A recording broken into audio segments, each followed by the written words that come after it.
Everyone. My name is Faulkner, and I'd like to thank you for joining us today for Feedback That Sizzles, Not Fizzles, growth-producing feedback strategies for grades 3 through 8. We're very happy you could join us. Before we start, a little housekeeping. Because we have so many people with us today, we've placed all the attendees on mute. Please feel free to use your chat window on the right-hand side of your screen to ask questions. There will be a question and answer period at the end of the presentation where we'll address the questions received. This session is being recorded, and assuming no technical difficulties, you will receive the archive sometime tomorrow. Finally, at the end of the presentation, you will receive a short survey. Our goal is to provide additional complimentary webinars in the future. By filling out this survey, you will be helping us make that possible. And very quickly, a little bit about SCE. At SCE, we believe educators have the most important job in the world. That's why it's our mission to empower pre-K through 12 educators across the country with sustained professional development solutions that are not only research-based and rigorous, but practical, innovative, and fun. Our goal is to help you create environments that prepare students for the evolving demands of the 21st century. Together, we can create extraordinary classrooms. Today's webinar is being presented by Betty Hollis. Betty knows what works in today's classrooms because she's been there. A former Teacher of the Year, she has more than 25 years of experience as a teacher and principal. As a respected presenter on educational topics, she's known for her enthusiasm, her sense of humor, and her wealth of ideas for bringing new energy and learning to the classroom. Betty is an experienced teacher-trainer who has worked with thousands of educators all over the world. She's author or co-author of numerous publications and best-selling books, including Differentiated Instruction, Different Strategies for Different Learners. Welcome, Betty. At this point, I'm going to turn the presentation over to you. Thank you. Welcome, everyone. I do not know where you are listening in, but I am coming to you from the Houston area in Texas. What was your first clue? The accent, yes? You know, I don't know I have an accent till I leave Texas, and I get kidded about it a lot. So I just tell people I'm bilingual. I can speak Southern and Hick at the same time. So if I say y'all in the next 45 minutes or so, that is singular. All y'all is plural, and all y'alls is plural possessive. We have a great topic today. I'm excited about our topic. We're going to be talking about giving feedback to our students. And to get us thinking about that topic, I would like for you to do just a little bit of reflection for me. I'd like you to think about a time when you received feedback that made a difference in your learning. And the difference could be positive or negative. So maybe this was a time when you were a student in school, or maybe once you started your professional career, or maybe it was in your personal life. What did the feedback look like? And what difference did it make? And that could be positive or negative. So think about that for about 30 seconds.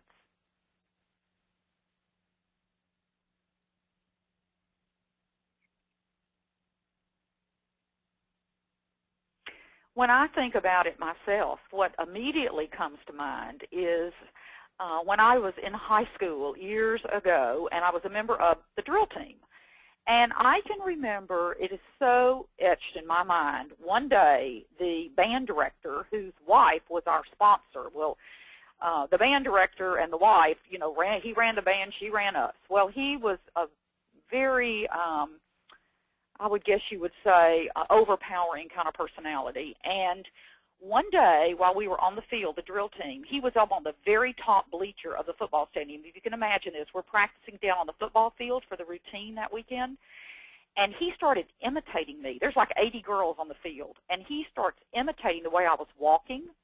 And it was horrible. He was not happy with me. He didn't like my posture. He didn't like anything. And he just started going back and forth and just mocking me. And it just, I went home and had a major meltdown, as you can imagine. And I mean, that was years ago. And see, I still remember that and get those emotional feelings today. So that was feedback, but it made a difference, but it wasn't a very positive difference for me.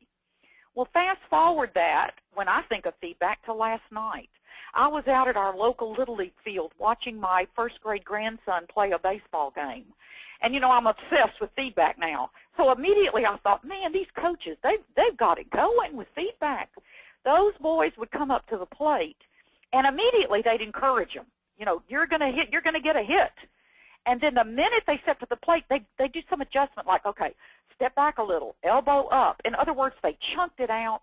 They made corrections. They encouraged them along the way. And even if the batter struck out, the coaches would always say, hey, good swing next time. And I think about that experience and then what happened to me when I was in high school, and I realized, this feedback issue really is a big deal for us in our classrooms when we see the effect it can have. So what are our opportunities today? Really, we don't have a lot of time today, but I would like us to kind of look at 3 questions and get those answered in our session today. And, of course, we're going to stop and give you time to answer some of the questions that come up as you're listening. But the first thing we're going to talk about is what is effective feedback. We're going to talk about 5 feedback basics, and then we're going to talk about just the process of giving feedback to your students. Now, like I said, we're just scratching the surface on this topic today, but if you want more information, I would highly encourage you to check out SDE.com, Staff Development for Educators, our website, which is there on your screen, because we offer hundreds of professional development trainings in a variety of formats every single year.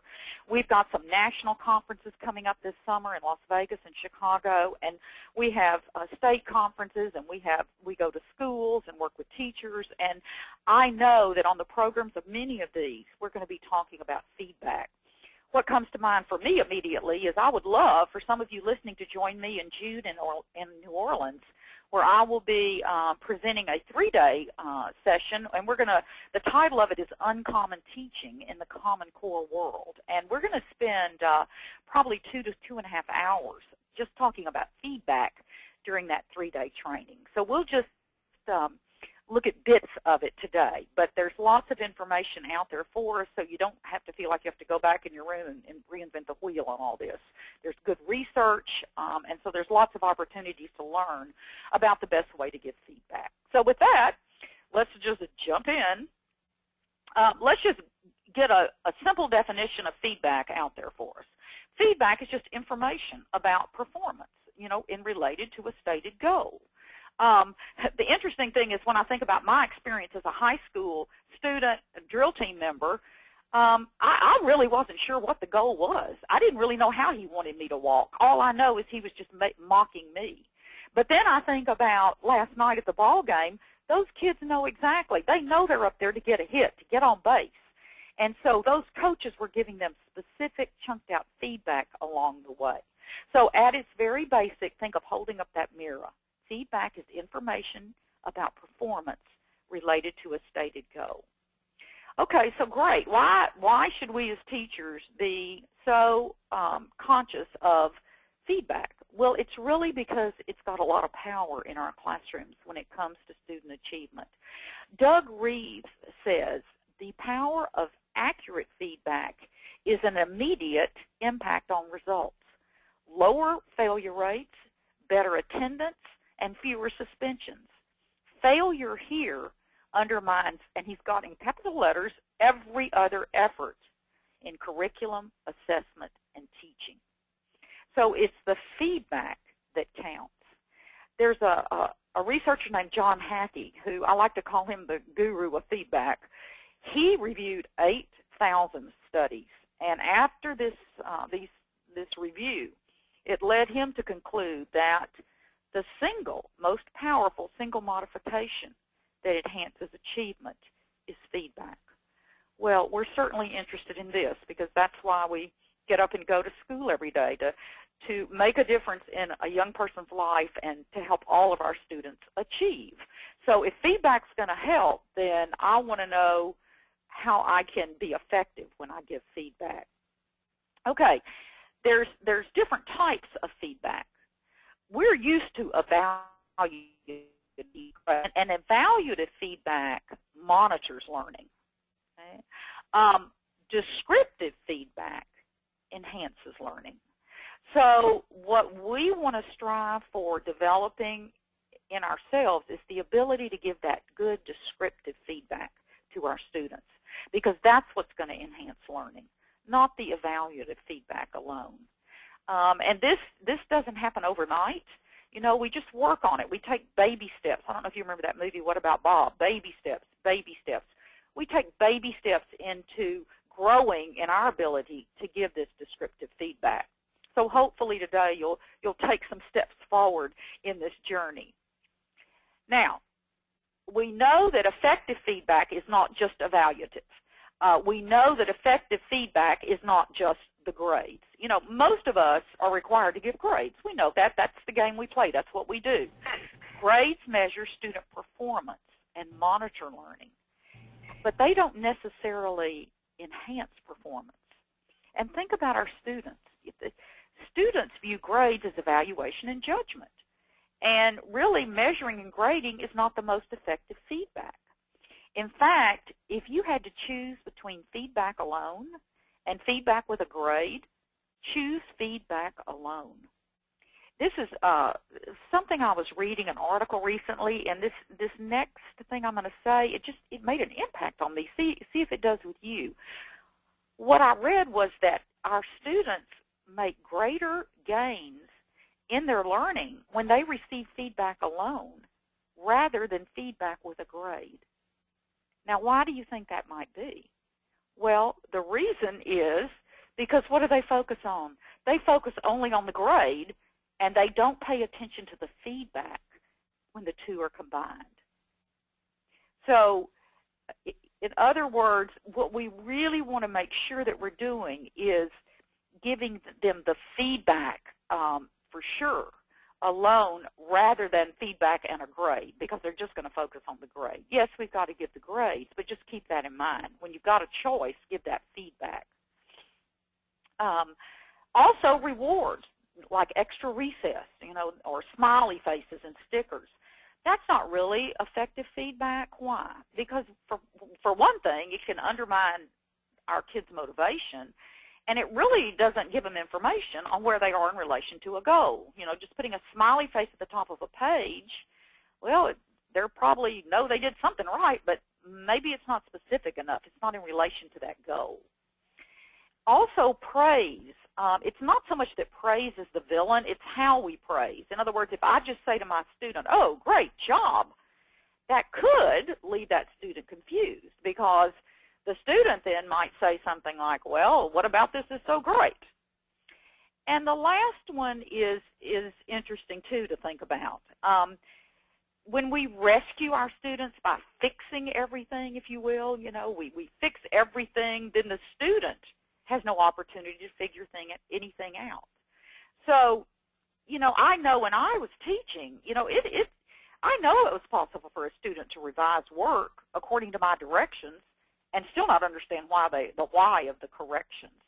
So sometimes we can overcorrect and give detailed correction. And you know why? It's because our hearts are in the right place. You know, we want to help our kids.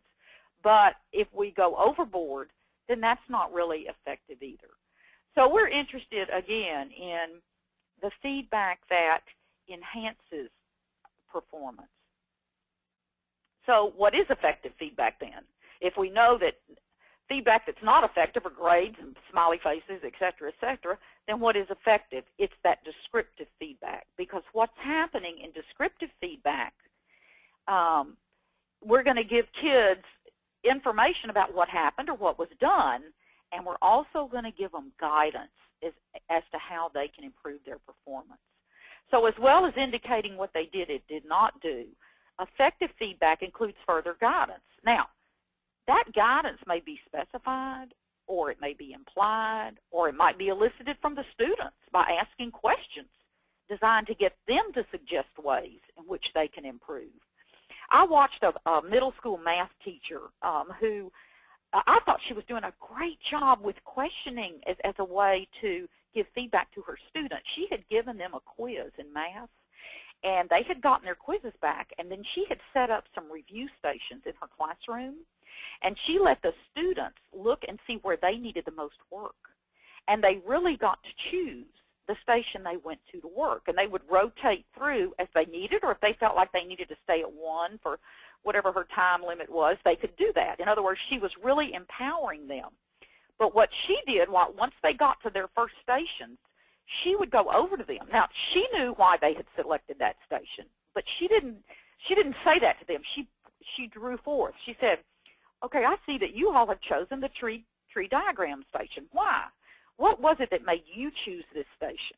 So in other words, what she was doing is she was asking questions designed to get those students involved in this whole process and suggest ways that they could improve. And I thought that was pretty cool. So why descriptive feedback? Because you see, our students are our partners in this process, aren't they? They're our partners. And so what I want to do is provide opportunities for students to make adjustments, improvements toward mastery of a learning goal. You know, I think when we look at the power of feedback in the whole ongoing assessment the process in our classrooms, it's really about having assessment function very differently now. It's not an I gotcha thing anymore. It's like we're partners in this, and we're all going to be successful. We're going to work together, you see. And so students are half the equation, and I want them to be able to adjust their learning tactics along the way as well. And for that to happen, they have to know where they are. And they do that not through the humiliation that I got, but more through that descriptive feedback. You know, I struggled with that for years. I struggled with it as a principal even. I mean, I was a principal of a school where here in Texas, where we had grade levels that did our state writing assessments. And I can tell you, I looked at hundreds of kids' papers through the years. And I struggled with feedback. You know, I didn't know what to put at the top of the paper. I mean, I would put things like, great job, you're almost there, or keep working, you'll get there. I look at that now and I think, what do those kids think? Well, you know, I mean, get where? It so reminds me of this is a true story of, this was like a 7th grade language arts classroom, I think, where the kids had a student teacher intern for a semester, and she was there for the fall semester, and so they were having a party for her on her last day, and they were thanking her for, you know, helping them all semester with their writing or whatever it was, and one student came up to this student teacher at the very end and said, I want to thank you for helping me with my writing. I just have one question for you. What did you mean when you wrote on all my papers to Vagoo? Get it? Vague? And the student said Vagoo. So I guess the goal is that we don't want our feedback to be too Vagoo. So to help us, let's look now at these 5 feedback basics that I alluded to earlier. Things to keep in mind as the best ways to give this descriptive feedback, which we have agreed is the best kind of feedback because it enhances learning. Okay, the first feedback basic is for feedback to be effective, there has to be a goal. There has to be a learning goal. And there has to be actions taken to reach the goal, and there has to be goal-related information about progress toward the goal. So, you know, that right there says to me, gee, as the teacher, the first question I always need to ask is, where are we going? I mean, that could be a poster in my classroom. Question number 1, where are we going? I have to know where we're going. And that sounds kind of simple, but when you think about it, it's so easy for us in our busy world to get off track with that. Because you see, we're under a lot of pressure now to reach those standards, minimum reach those standards with our kids, all of our students. And when you think about it, those standards aren't the floor. I mean, they're not the ceiling, they're really the floor. And so we want maximum growth for all our kids. So I look at that destination, that standard that's written in edubabble, and I have to break it down. And sometimes we unpack it. And that standard, let's take Common Core, that's that end-of-year expectation. I got to break that down so that I can create units to get us there, and those units then I translate into my daily lesson plans. And every lesson has to have a learning goal. Every lesson has to have a learning goal. And I was so guilty, I hate to admit it, when I first started teaching, you know what I would do? A lot of times at night, the night before, I'd say, now what are my students going to do tomorrow? Instead of what do I want them to learn tomorrow? So just making that little adjustment can help you. Think about tomorrow morning in your classroom. Think about first period in your classroom tomorrow. Maybe you're a second grade teacher. Think about what you do right off the bat. Maybe you're an eighth grade teacher. Think about first period. And think for a minute. I don't want you to think about what the kids are going to do. I want you to think, what do you want them to learn? What do you want them to learn in the morning? So the first part of goal-related feedback means, as Stephen Covey reminds us as in his 7 Habits books, that we have to begin with the end in mind. So as teachers, we need to begin with the end in mind. But remember, students are our partners in the process. So we need to share the learning goals with the students. In other words, the students need to understand exactly what the goal is. And generalizations from research on goal setting tell us those goals narrow what students focus on.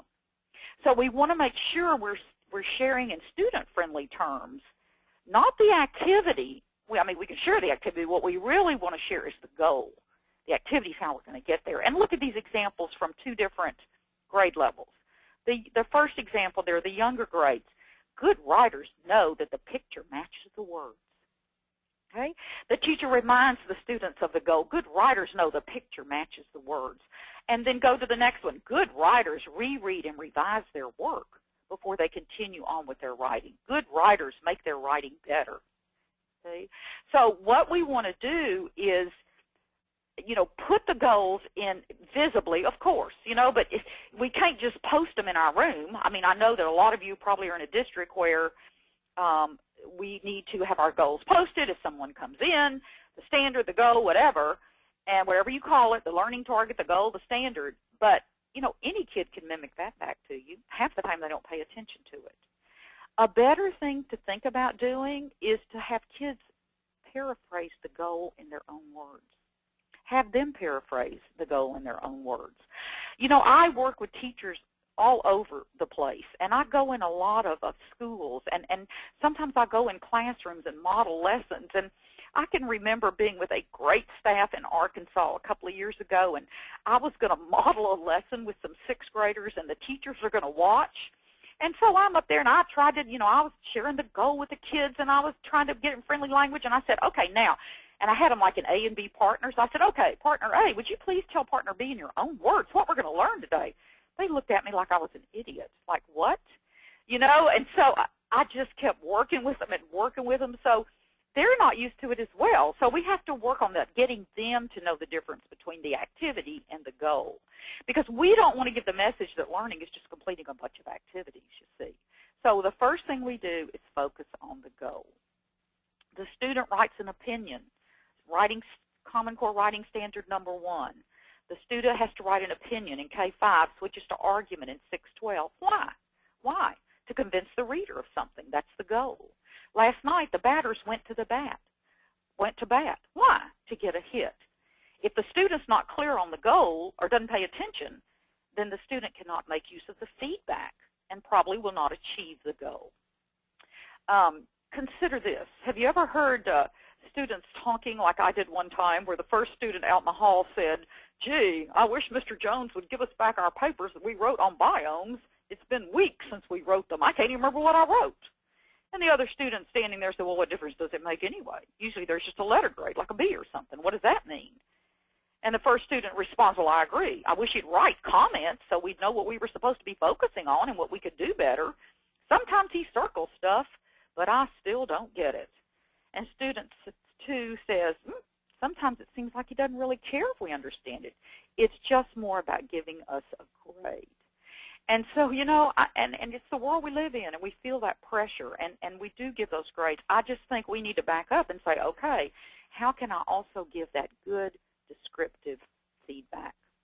So goal-related, Rick Stiggins reminds us, and I love this, students can hit any target they can see that holds still for them.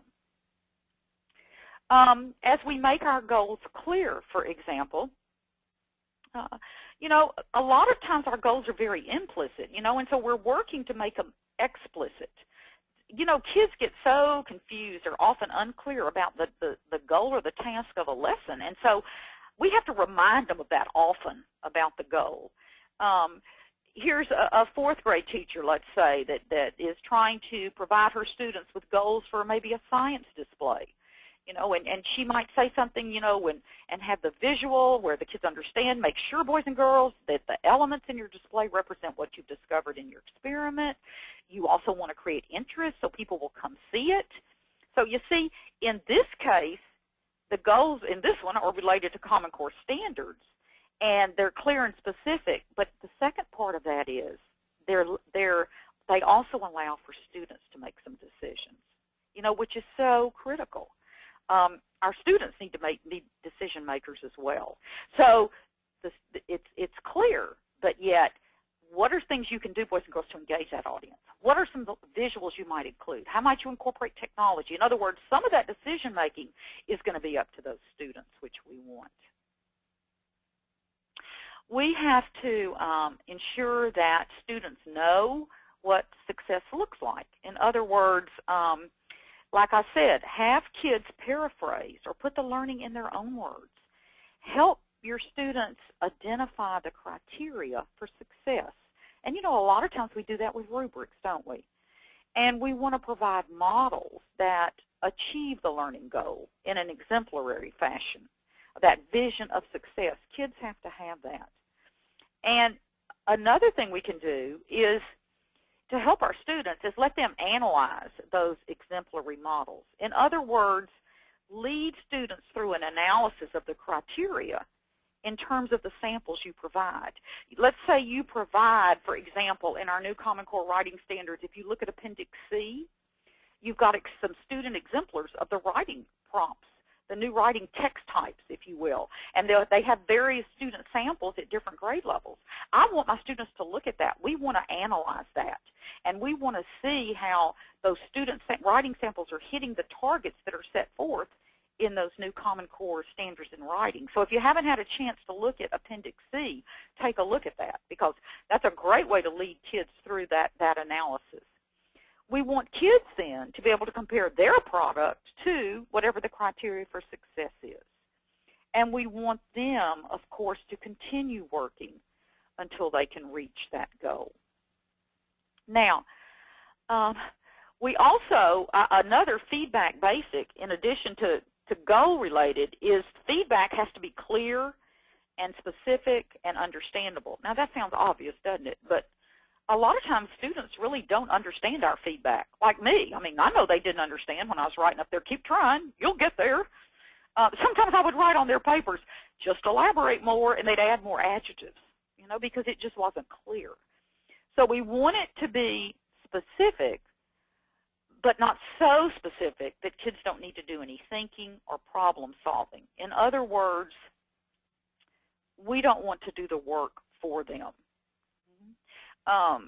Here's an example from Opening Minds by Peter Johnston of some feedback that is effective, because the teacher here is pointing out the verbs and how these certain verbs gave the teacher, him or her, a sense of what they were trying for in the poem, and then a suggestion suggesting to the student how to extend without being overly explicit.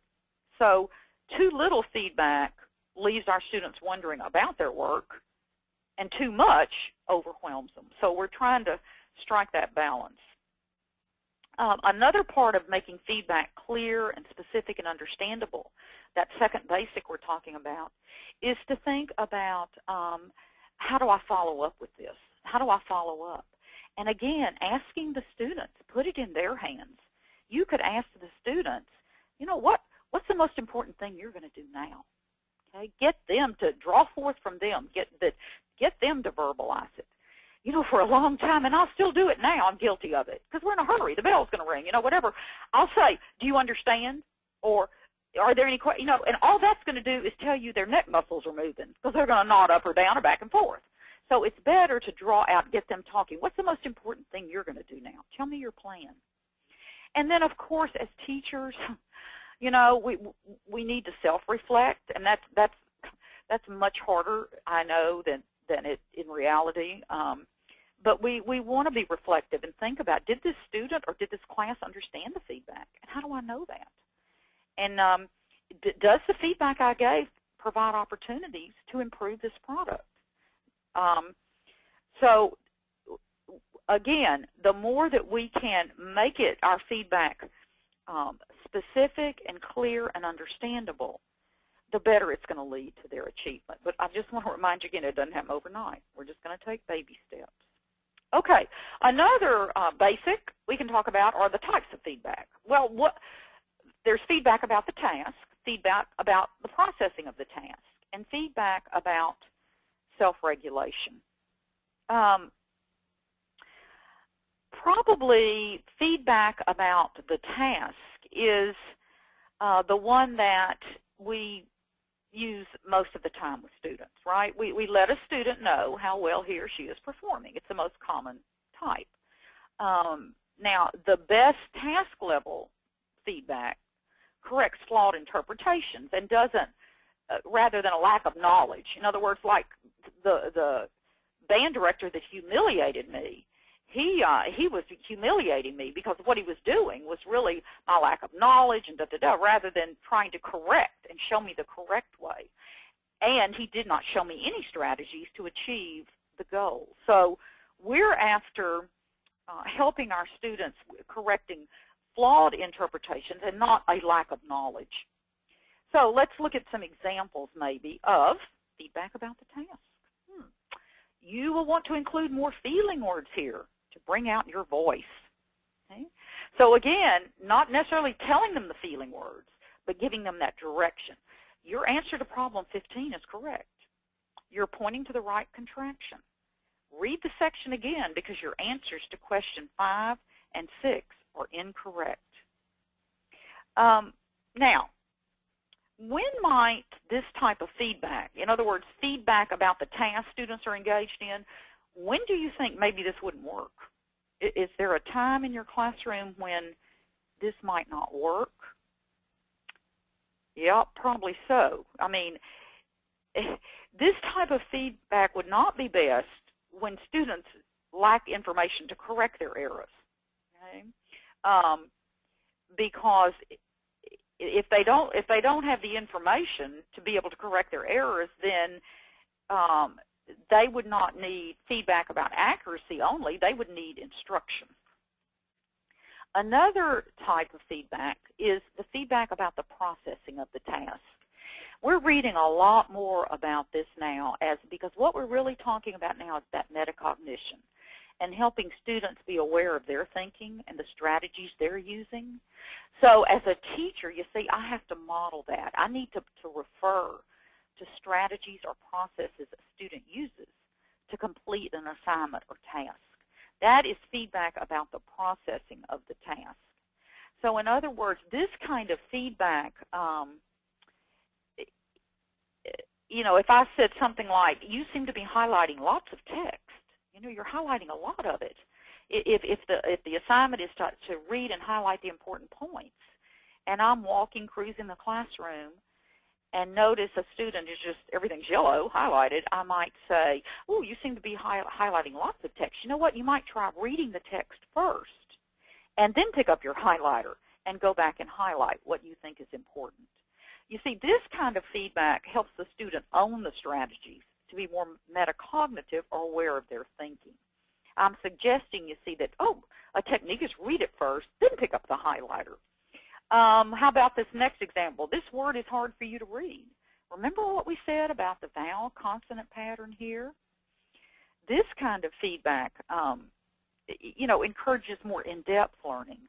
And then, you know, try reading the questions first and figure out what kind of question it is before you read the text and start answering the questions. Because students are your partners in this ongoing feedback process because, again, they need to be able to adjust their learning tactics.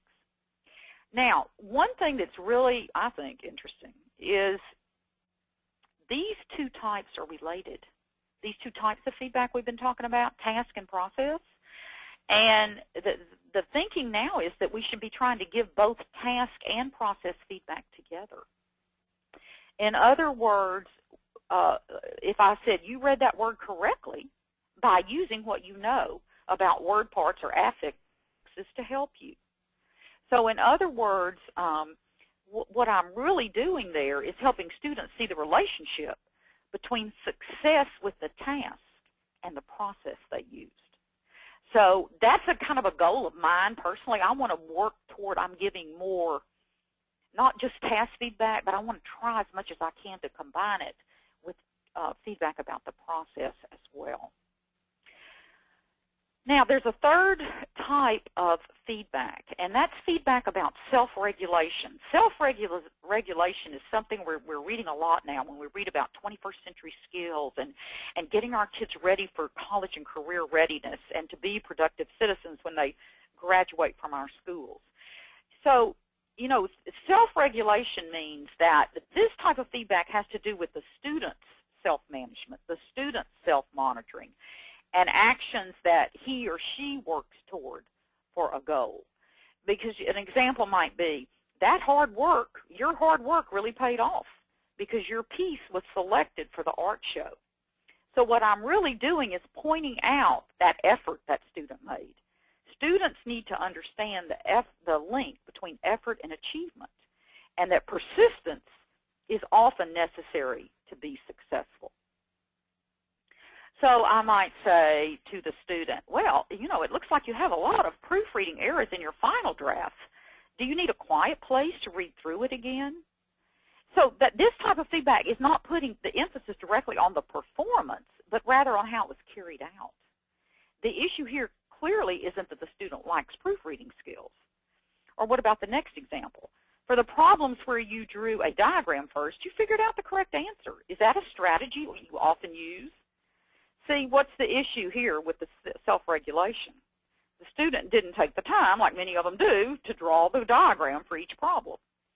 And, you know, why would this be more effective than simply marking the answers? The student probably has the skills and strategies to solve these problems, but sometimes we have to remind our kids to use them. Now, what about our fourth feedback basic? And that would be the timing of feedback. Well, as you can imagine, we want to strike while the iron is hot. Students need to receive that feedback when they're still, you know, striving for the learning goal and while it's still time to act on it. So I guess we could say in most cases, the sooner the student gets feedback, the better. You know, if I find my students are saying, oh, gee, wonder when we're going to get our papers back, then they've probably moved on and they're not looking for any meaningful feedback. They're just looking for a grade. So the good of timing is returning an assignment within a day or two, giving immediate oral responses to student errors or misconceptions as much as we can. And when students can use the feedback, the good is when there's time for them to better achieve a near-term learning goal. Think of all the times in education where feedback is not so good. The timing is bad. You know, we certainly face that a lot of times in our state assessments. The bad is for me, a teacher returning a test several weeks later, or ignoring persistent errors or misconceptions, or after that summative assessment when it's too late to affect the learning goal. And finally, we can look at modes of feedback. What are some ways we can give feedback? And so we have a bulleted list of perhaps ways that we can give feedback. Oral feedback is immediate, and it's more informal, isn't it? You know, kids love it when you walk around the classroom and give them some feedback. Written feedback is considered more formal, more lasting. And demonstration, you know, that type of feedback models success. I would think that because written feedback can be kept and referred to by the student, you know, it kind of makes sense to use written feedback as often as possible and also combine it with oral. Because like I said, most kids like it when we walk around and give oral feedback as they work. For some things, like maybe physical skills, demonstration's the best mode of feedback. Or maybe modeling how you figure out a new word, or modeling how you figured out the answer to a math problem is also a type of demonstration of a cognitive skill and process that can also be very effective. The more feedback you can give your kids in real time, the better. You think about it, this is how those computer games work. The feedback kids get is both timely and ongoing. You know, if a player fails, he can immediately start over and have another chance to receive and learn from the feedback they get so immediately. Technology, questioning and conversations like we talked about with the teacher I talked about that was questioning her students to get feedback. Why did you choose this station? And then, of course, technology is another way that we can give feedback to students. Yesterday, during the day, I was helping out in one of my grandchildren's classrooms, and I was in the school, and I was walking through the media center, and I loved the bulletin board the media specialist had up on the bulletin board, because there was a bunch of computers in the media center, and right above the computers there was a big bulletin board with the takeoff on that, oh, look at the places you'll go, and then she put with technology, and just she was inviting kids to come and, you know, post on there how they had used technology as a tool and da-da-da. So some of the things that we could consider now in our classrooms, you know, for feedback with the tools we have for technology, Class Dropbox, for example, where students can upload files, which can increase timely feedback, or the comment feature. The Google Docs and Microsoft Office applications have insert a comment feature that we can use as teachers to add written feedback to students before we give them back their work. The clickers, you know, I know those aren't really new now, I guess, those wireless personal response systems, but they can certainly be used anonymously and rapidly to collect an answer to a question from each student. And so that allows for rapid feedback. Rubistar, the website that lets us create an online tool that helps us create rubrics fast and easy. Screencast, where you can pull up, screencast can be created when you pull up student essays on the computer where specific and detailed feedback on each part of the essay can be provided. And then you can email those to students so they can watch and re-watch them. Evernote lets users create audio notes, and so to provide feedback, you could record your feedback as an audio note, create a public link, and send it to a student, and then they can hear your voice. Blogging is another thing. Blogging is not something new, but it could sure be reflective. It could be a reflective tool for students, for us as teachers.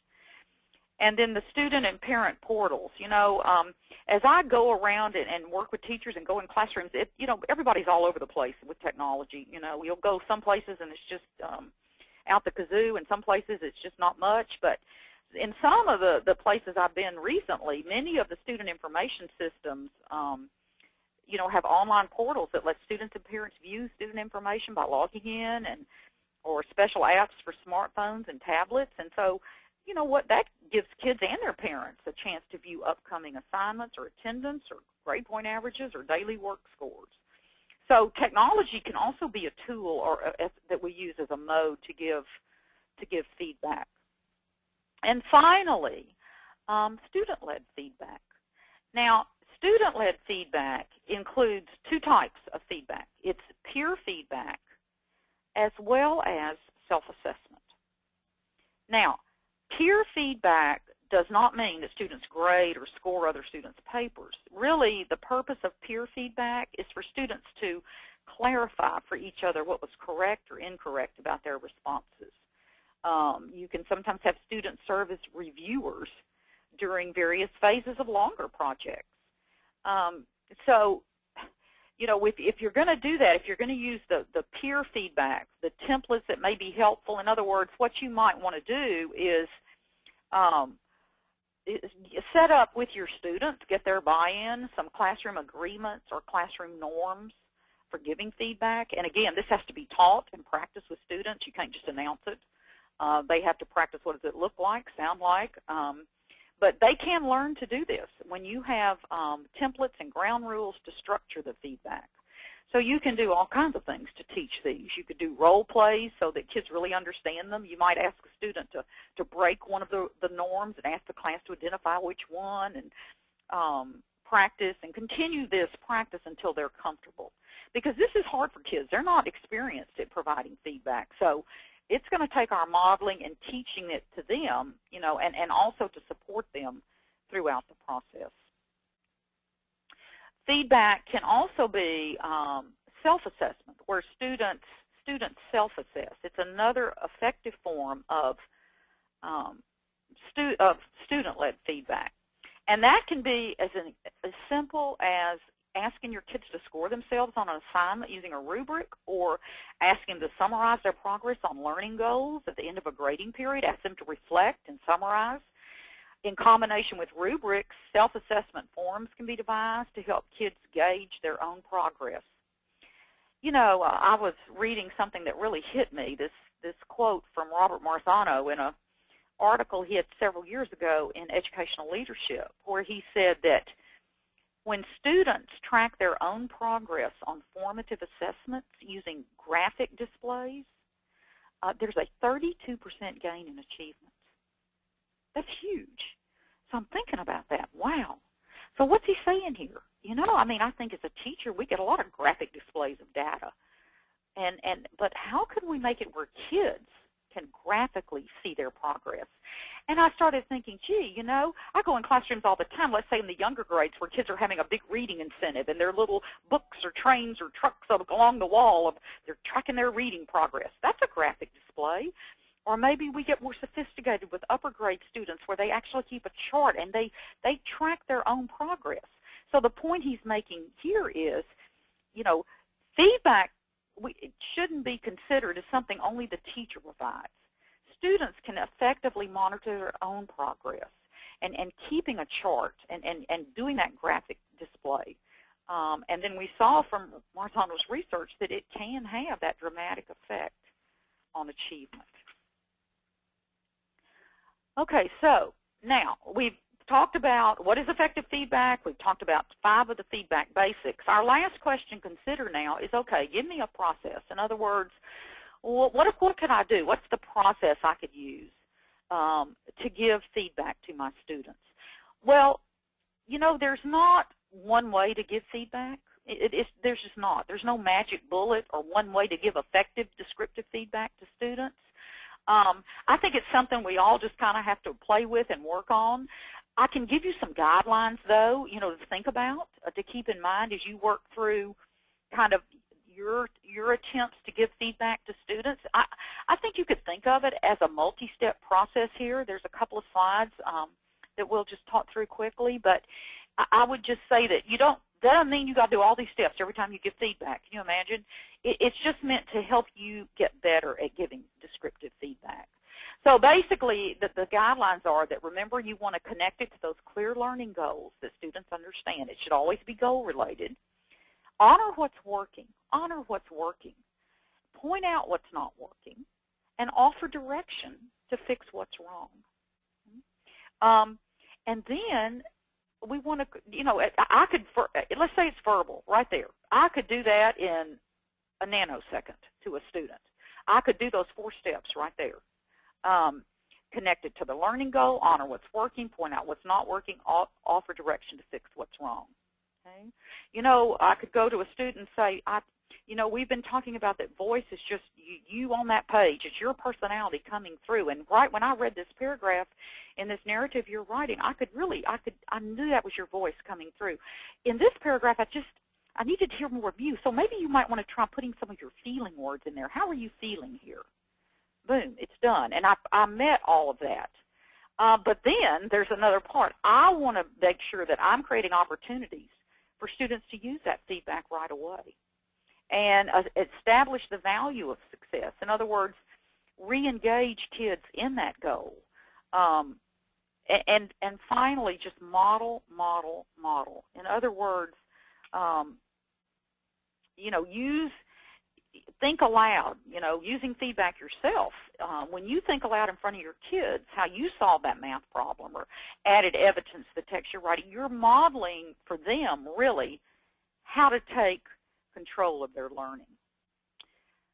So let's just say that it's the end of class and there's about 5 minutes left. And what's usually going on in your room the last 5 minutes? Kids are looking for all their stuff. What are you doing? Looking for the volume in your desk, maybe? why not try an exit card, let's say. That's 5 minutes. Let them reflect on the learning goal. And so let's say this teacher did this. And so she asked her kids before they left to briefly get out a sheet of paper and say, boys and girls, before you leave, on your piece of paper, just jot down 3 causes of our involvement in World War II. This is what we've been talking about. And could just give me a sentence or two about which one you think is the most significant and why. So the kids leave, and you're sorting through these, and this is a response you get. FDR sympathy toward Britain, the Japanese sneak attack on Pearl Harbor, and I just can't remember anymore. I think that Jap sneak attack was pretty important. So, how might I give this student feedback? What could I maybe say to this student and try to honor some of those guidelines we were talking about? Think about that a minute. What would you say? What might you say to the student where you're honoring what's working, maybe pointing out what's not working and giving some direction? Well, we might say, you know what, 2 of your reasons are absolutely correct. You might try going back and reading right here these last 3 pages of this chapter, because I think in there you're going to find that other reason. And once you do that, then think about which one was the most important, because then you'll have all 3 of them. So in other words, I pointed out what was correct, I pointed out what was not working, and then I gave some direction without overdoing it, without saying the last one is going to be found on paragraph 3. Okay?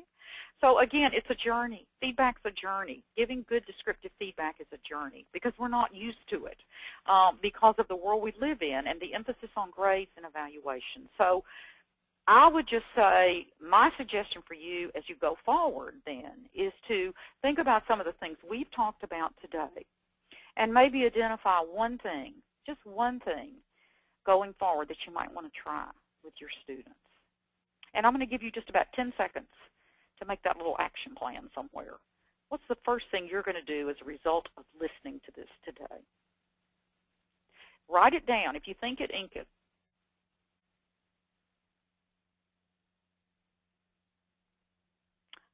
I am so glad that you have joined me for this webinar today. We're going to stop now a little bit early so that we can take some questions. But again, I would certainly encourage you to check out SDE.com, Crystal Springs Books, and look at some of the ways that we try to support you as teachers and administrators with the important job you do each and every day. So I'm going to turn it over now to our facilitators. Thanks, Betty. We do have a few minutes left, so we do have some questions that have come in during the presentation. From Tina, we have, how do I make time for feedback in my busy day? Yeah, well, you know, time is what we always fight, isn't it? Time and resources, time and resources. I think, you know, a lot of times we always hear, gee, how can I work smarter and not harder? I can tell you that a couple of the people that I really respect that do a lot of work in the area of feedback, check out anything by Doug Fisher and Nancy Fry, and I believe she pronounces it Fry, but she spells it F-R-E-Y. Doug Fisher and Nancy Fry. They've done a lot of work in the area of feedback, and it's interesting that you brought up time because in this past September 2012 issue of Educational Leadership, which is the journal of ASCD, Association of Supervision and Development, they actually had an article that was, the name of the article is Making Time for Feedback. And one of the things they stressed that I thought was really interesting when I read it was that we need to focus on errors rather than mistakes. You see, in other words, a lot of times kids are just making careless mistakes, and we spend a lot of time messing with that when really what we need to do is focus on the errors. And it's easy for us to recognize mistakes when we know our kids' previous work. And so, you know, a mistake strikes us as being uncharacteristic because we've seen this student do similar work correctly in the past. I'm not minimizing mistakes. In other words, that those are huge. But errors, on the other hand, are occurring because of a lack of knowledge. So sometimes we can save our time when we try to focus more on those errors, because then you know, the student probably doesn't like the skills or understanding to do anything differently. So if we're just correcting mistakes without addressing those errors, that can be a costly waste of our instructional time.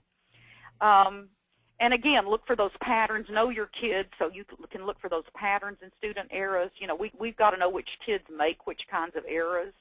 And when we do that, see, then we can target our instruction or our intervention on specific areas of student need rather than just trying to reteach an entire concept. You know, when we focus on those patterns and we know our kids, that helps us differentiate.